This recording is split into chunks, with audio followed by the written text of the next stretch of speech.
Fry fan ஒரு 1 table spoon olive oil சேர்த்துக்கலாம். 3 garlic. Slow ஃப்ளேமில் வைங்க.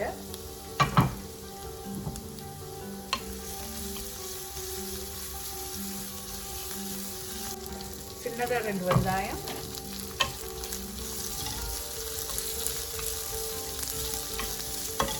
இதுக்கு தேவையான அளவு உப்பு,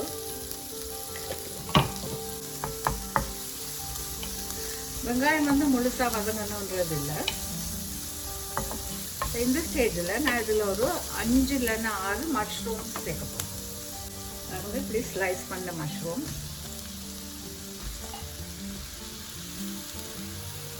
மஷ்ரூம்ஸுக்கு தேவையான அளவு உப்பு, கொஞ்சமாக பெப்பர்.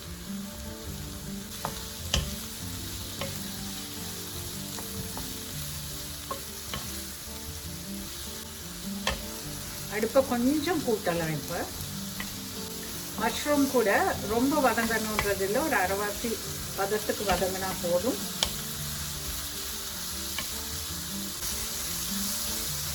ஓகே, இது போதும். இதுக்கு வந்து 2 டேபிள் ஸ்பூன் பட்டர். இது கொஞ்சம் ஸ்லோ ஃபயர்ல இருக்கட்டும்.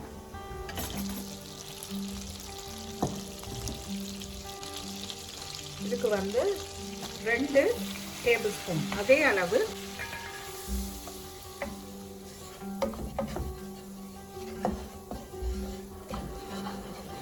இது வந்து ஒயிட் சாஸ் செய்துட்ருக்கோம். அடுப்பை நல்லா குறைச்சி வைங்க.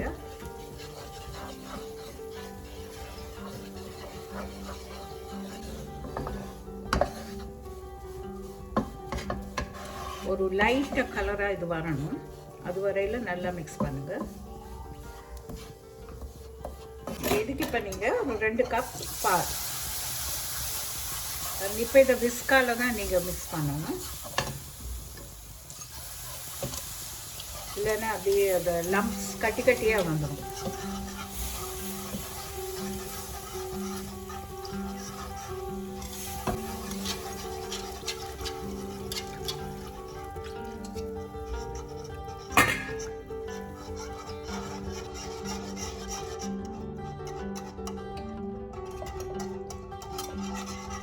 நல்ல லம்ப்ஸ் இல்லாமல் வருது. ஸோ இந்த ஸ்டேஜில் இதுக்கு வந்து ஒரு 1/2 டீஸ்பூன் உப்பு, இல்லைன்னா கொஞ்சம் கூடவே கூட நீங்கள் சேர்க்கலாம் உங்களுக்கு வேணும்னா. 1/2 teaspoon pepper,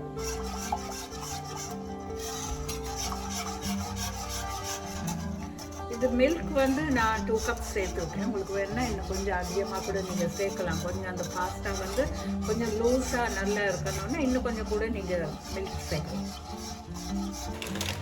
1 cup of cheese.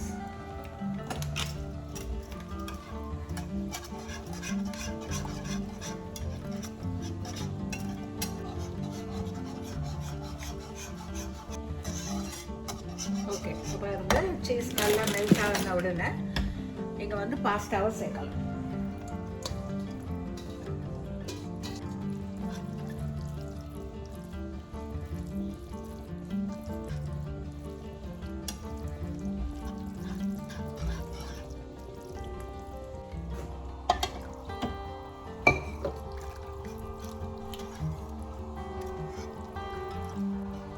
கொஞ்சம் ஸ்லோ ஃபயர்லேயே வைங்க.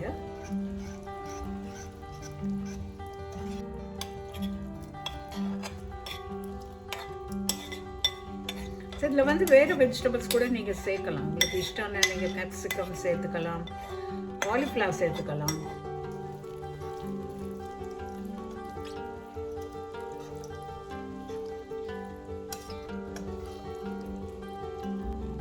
இட்டாலியன் ஹெர்ப்ஸ் கொஞ்சம் சேர்க்கலாம் இதில். ஓகே, இவ்வளவே தான், இட்ஸ் ரெடி. கொஞ்சம் உப்பு சேர்க்கலாம். ஓகே, அடுப்பு ஆஃப் பண்ணிடலாம்.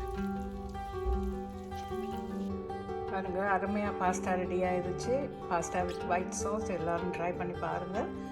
இது வந்து ரொம்ப ஈஸி, வெரி டேஸ்டி. ஜஸ்ட் எல்லோரும் ட்ரை பண்ணி பாருங்கள்.